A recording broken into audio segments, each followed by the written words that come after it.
mitä se hyvä tieto sitten on. Tiedon lähtökohtien on hyvä olla jollain tavalla niin kuin eettisiä ja myöskin empaattisia niitä tutkimuksen kohteita kohtaan. Jos on tieteellistä tietoa, niin sitten se perustuu johonkin näyttöön ja huolelliseen analyysiin. Nyt monet on sitä mieltä, että meillä on niin kuin meneillään tiedon ja asiantuntijuuden jonkinlainen kriisi, koska vaikuttaa siltä, että aika monet ihmiset on kääntänyt selkänsä semmoisille, mitä me yleensä ajatellaan asiantuntijoina tai ihan sille tieteelliselle tiedolle. Jos meillä on sitä tosi hyvää tietoa olemassa, niin miksei se sitten niin kuin kelpaa kaikille ihmisille? Ja siinä on varmaan paljonkin syitä. Yksi, mitä pitäisi ajatella, on se, että miten me voitaisiin tehdä siitä hyvästä tiedosta ymmärrettävää ja jotenkin uskottavaa. Jos mietitään, mitä se hyvä tieto on, niin että se ei ole vaan niin kuin sitä paikkansa pitävää tietoa, mutta sitten se olisi myös relevanttia ja ymmärrettävää, uskottavasti viestittyä tietoa.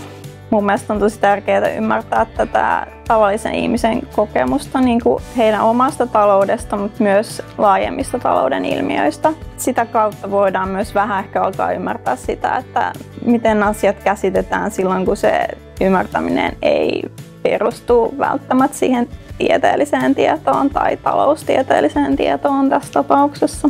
Mun mielestä usein ihmiset ajattelee jotenkin, että talous on semmoista tosi kylmän objektiivista, mutta mä oon ainakin huomannut mun tutkimuksessa, että talous on itse asiassa tosi henkilökohtainen asia ja semmoinen, mihin suhtaudutaan tunneperäisesti, emotionaalisesti, niin että se kyllä koskettaa meitä ihan kaikkia ja sen takia tätä on tärkeää ymmärtää.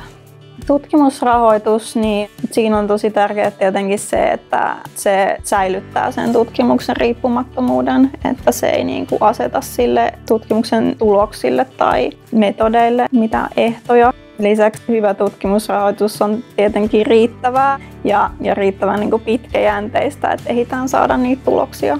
Tutkimusrahoitus on usein tosi pienissä paloissa. Silloin meidän työajasta aika kohtuuttoman suuri osa mun mielestä kuluu siihen, että vaan niin kuin haetaan sitä rahoitusta sen sijaan, että tehtäisiin sitä varsinaista työtä. Mä otin mun jatko-opinnot vuonna 2010 Aalto-yliopiston kauppakorkeakoulussa ja silloin oli ensimmäisen vuoden jatko-opiskelijoille tämmöinen kohdennettu Helsingin kauppakorkeakoulun tukisäätiön apurahahaku. Ja mä sit hain siinä ja sain sen. Mä olin tosi yllättynyt, että mä sain sen apurahan silloin heti, mutta tietenkin tosi iloinen. Sillä oli tosi iso merkitys, koska en mä tiedä, jos mä en olisi saanut rahoitusta siinä vaiheessa, niin ehkä mä en olisi ylipäänsä ikinä sit päätynyt tekemään sitä väitöskirjaa. Ei voi tietää, että missä mä olisin nyt tänään. Kiitos kaikesta siitä työstä, mitä te teette suomalaisen tutkimuksen ja kulttuurielämän hyväksi.